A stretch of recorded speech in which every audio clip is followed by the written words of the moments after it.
भगवद गीता के श्लोकों की व्याख्या बहुत ही स्पष्ट और विस्तार से की गई है। भगवद गीता में भगवान कृष्ण द्वारा दिए गए उपदेशों में से मुख्य बिंदु यह हैं। जो पुरुष अपने कर्मफल के प्रति अनासक्त है और जो अपने कर्तव्य का पालन करता है, वही सन्यासी और असली योगी है।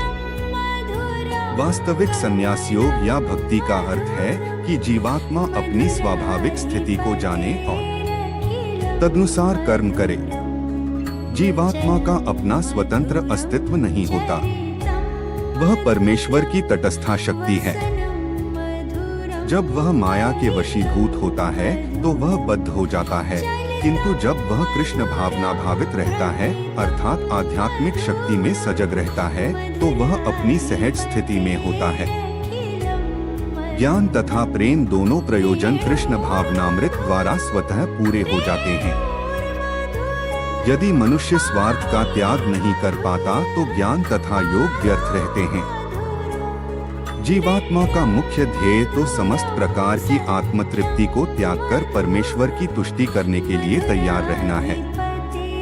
अष्टांग योग के नवसाधक के लिए कर्म साधन कहलाता है और योग सिद्ध पुरुष के लिए समस्त भौतिक कार्यकलापों का परित्याग ही साधन कहा जाता है।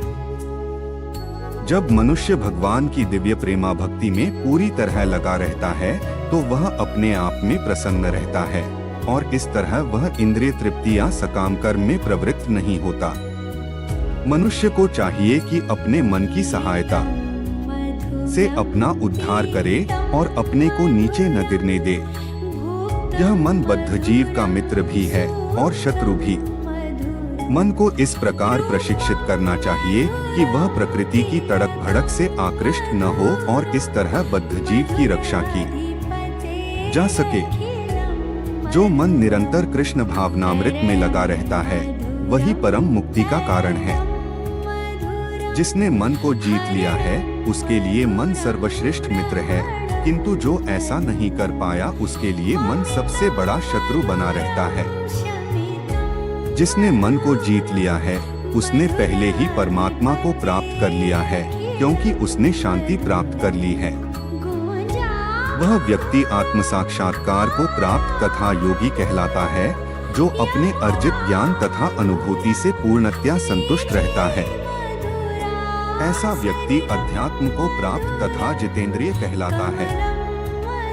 वह सभी वस्तुओं को, चाहे वे कंकड़ हो, पत्थर हो या कि सोना, एक समान देखता है।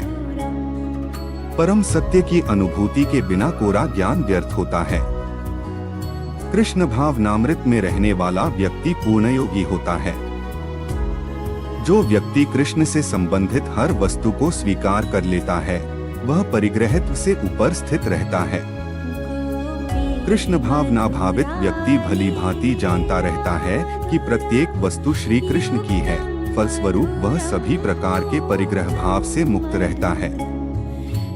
योगी का पहला कर्तव्य है कि वह कृष्ण पर अपना ध्यान सदैव एकाग्र रखे।